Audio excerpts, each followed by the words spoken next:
Magandang araw po sa inyong lahat. Tara na't ipagpatuloy na natin ang intense na bakbakan ni Mui ang Phantom Swordsman. Nagsimula ang eksena nang sabihin ni Baekgyu sa lalaki na tigilan na ang walang saysay nitong mga sinasabi, wala umano siyang oras para makisabay sa mga biro nito. Natawa si Yonggan nang marinig iyon, kaagad niyang pinakawala ng kanyang enerhiya at sinabi kay Baekgyu na tila nalilito ito dahil magkasama silang umaatake. Ipinaalala niya na isa siya sa 5 martial lords ng Overlord Fortress at hindi isang kalabang maaaring maliitin. Sinabi pa niya na kahit mamatay siya roon sa araw na iyon, sisiguraduhin niyang may maisasama siyang isa sa kanila. Ayon sa kanya, napakaaga pa para magpakita ng pagmamataas si Baekgyu. Pagkatapos ay dahan-dahan siyang tumayo at sinabi na kailangan niyang pag-isipan kung sino ang pipiliin niyang kalaban upang maging sulit umano ang kanilang laban. Samantala, si Hwang Jingan naman ay isa rin sa 5 martial lords ng Overlord Fortress. Hawak niya ang kanyang kilalang sandata na Wind Reversing Heaven Splitter, isang mahabang talam na naglalabas ng napakabilis na hanging matalim sa bawat pag-indayog nito. Ang mga hanging ito ay kayang humiwa maging sa matitigas na bato. Kapag hindi pamilyar ang isang tao sa kanyang mga teknik, maaari itong mapugutan ng ulo bago pa man maintindihan ang nangyari. May kaunting kaalaman si Mui patungkol kay Jingan dahil minsan na niya itong nakalaban noong siya pa ang Phantom Swordsman. Noon ay nagawa niyang kontrahin ang mga teknik nito, ngunit ibang usapan na ngayon dahil wala na siya sa dati niyang katawan at lakas. Alam niyang kung padalos-dalos niyang haharapin si Jingan gamit ang kanyang kasalukuyang kakayahan, malaki ang posibilidad na ikamatay niya iyon. Patid din niyang hindi basta-basta magpapabaya ang kalaban. Ang pinakamagandang pagkakataon niya ay ang unang sandali ng pag-atake nito. Kaya naman napagtanto niyang wala siyang ibang magagawa kundi bumili ng oras hanggang sa makarating ang pinuno ng sekta. Kung mag-isa lamang siya, maaari sana siyang umatras at magpatagal ng laban. Ngunit hindi yun posible habang kasama niya si Xiang Yu. Kapag ginawa niya iyon, maaaring si Xiang Yu ang unang puntiryahin ni Jingan. Alam ni Mui na wala silang pag-asang manalo sa direktang labanan. Ang tanging layunin niya ngayon ay magtagal hanggat maaari. Habang iniisip niya ito, hinipon ni Jingan ang sugat sa kanyang mukha at maingat na pinagmasdan si Mui. Napansin niyang kakaiba ang batang mandirigma. Bagamat mas mahina ito kaysa sa pinuno ng sekta, mas matalim at mas mapanganib ang pakiramdam na ibinibigay nito. Nakita rin niya ang nakapangangilabot na layuning pumatay na nakatago sa mga mata ni Mui. Hindi yun ang uri ng tinging dapat taglay ng isang batang martial artist. Dahil dito, nagpasya siyang alisin si Mui bago pa ito tuluyang lumakas. Walang pag-aalin lang ang iwinasiwas niya ang kanyang espada at ginamit ang teknik na Rocky Cliff Ghost. Sa sandaling makita ni Mui ang paparating na pag-atake, agad niyang ginamit ang Falling Plum Blossom Return Ring at nagpakawala ng maraming talulot ng Plum Blossom bilang panangga. Nagawa niyang harangin ang karamihan sa mga atake, ngunit may isa pa ring tumama sa kanyang mukha. Hindi na nag-aksaya ng oras si Jingan at kaagad siyang sumugod at muling inundayan si Mui ng kanyang mahabang sandata. Mabilis na tumalon paatras si Mui upang makaiwas.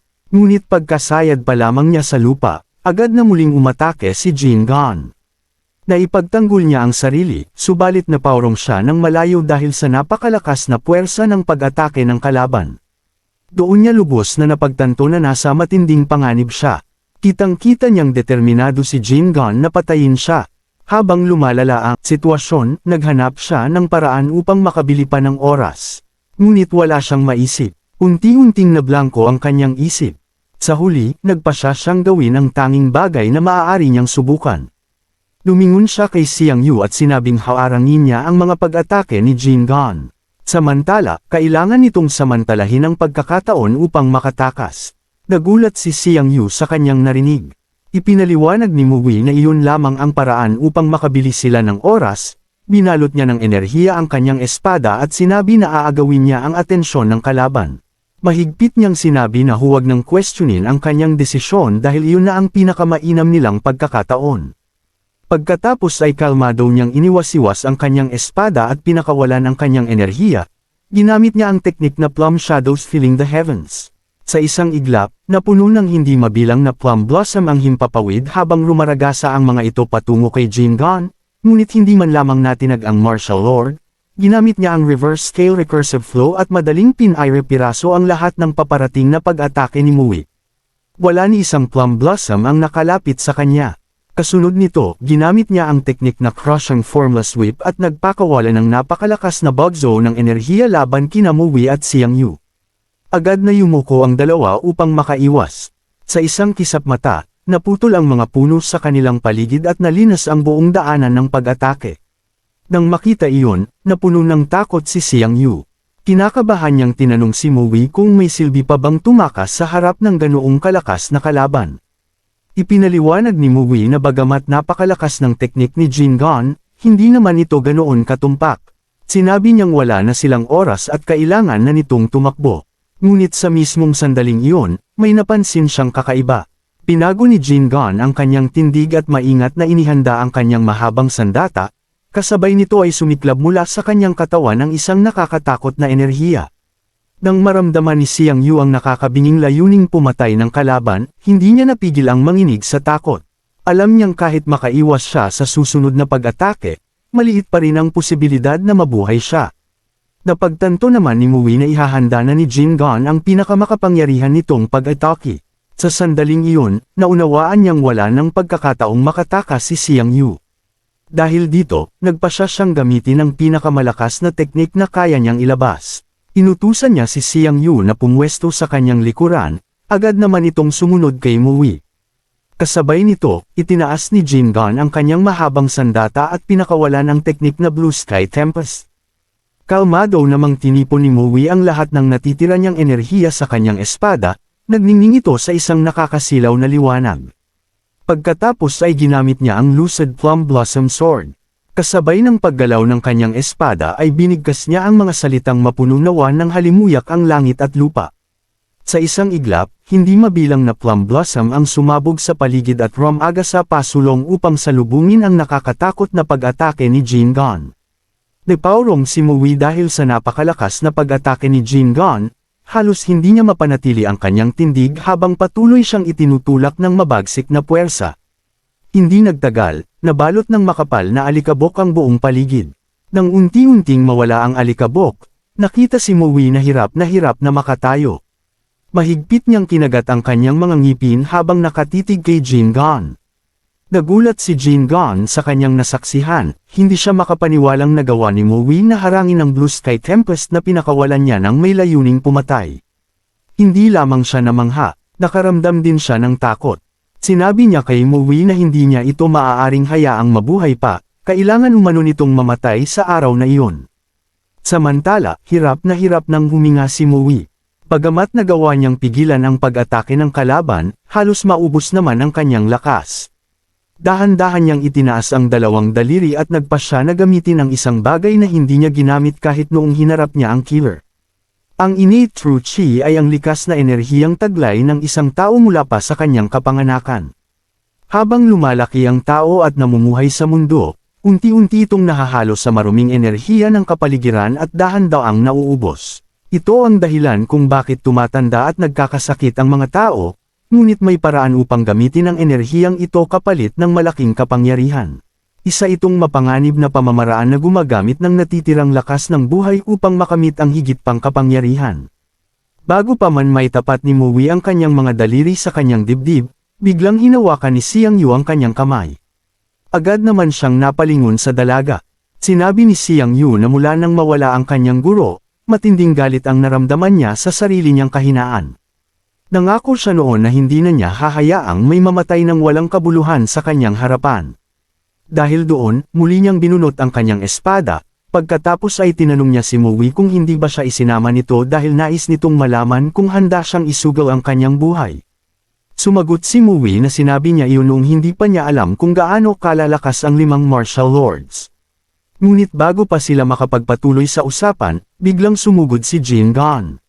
Mabilis na humakbang pasulong si Xiang Yu at binunot ang kanyang espada upang harangin ang pag-atake nito. Sinabi niya kay Mui na wala ng halaga kung ano man ang napagdesisyonan nito. Ayon sa kanya, nakapagpasya na rin daw siya. Ganap niyang inilabas ang kanyang espada at napaurong si Jin Gong dahil sa lakas ng kanyang enerhiya. Nagningning ang talam sa maliwanag na liwanag at pagkatapos ay ginamit niya ang Heavenly Jade 7 Severing Sword. Lumikha siya ng kakaibang landas ng espada at sumugod kay Jingon. Ngunit bago pa tumama ang kanyang pag-atake, naharang ito ng martial lord. Mabilis na itinaboy ni Jingon ang kanyang espada at iwinasiwas ang mahabang sandata nito laban sa kanya. Tumilapon si Xiang Yu sa lakas ng tama, hindi naman nag-aksaya ng oras si Jingon at agad niyang binago ang kanyang tindig at itinulus ang kanyang sandata patungo sa dalaga. Sa tamang sandali, sumugod si Mo Wei at ginamit ang kanyang espada upang harangin ang pag-atake nito. Sinabi niya kay Xiang Yu na hindi na siya magdadalawang isip pa. Kung handa itong isugal ang buhay nito, handa rin siyang magtiwala rito. Nang marinig iyon, malamig na ngumiti si Jingon at sinabi niya kay Mo Wei na sana ay tumakas na lamang ito kung nais nitong mabuhay. Ayon sa kanya, nakakaiyak ang ipinapakita nilang pagkakaibigan. Ngunit wala itong mababago, papatayin niya daw silang dalawa ng sabay. Matapos sabihin iyon, tinipon niya ang kanyang enerhiya at malakas na iwinasiwas ang kanyang sandata. Nagawa ni Mo Wei na harangin ang pag-atake, ngunit napaluhod siya dahil sa matinding puwersa nito. Ginamit naman ni Xiang Yu ang kanyang likuran bilang sandigan upang muling makatalon pataas, kaagad niyang inatake si Jingon gamit ang kanyang espada. Ngunit mabilis na umatras ang lalaki upang makaiwas sa pag-atake nito. Bigla itong huminto at walang babalang iwinasiwas ang kanyang talam patungo sa ulo ni Xiang Yu. Mabilis naman na yumuko ang dalaga upang makaiwas, maging si Mo Wei ay napilitang yumuko rin upang hindi tamaan ng matalim na pag-atake ng kalaban. Pagkatapos noon, sabay na sumugod sina Mo Wei at Xiang Yu, muling sinalubong sila ni Jingon gamit ang kanyang mahabang sandata. Nang magsalpukan ang kanilang mga sandata, sumabog ang isang nakakasilaw na liwanag. Kasabay nito, muling nabalot ng makapal na alikabok ang paligid.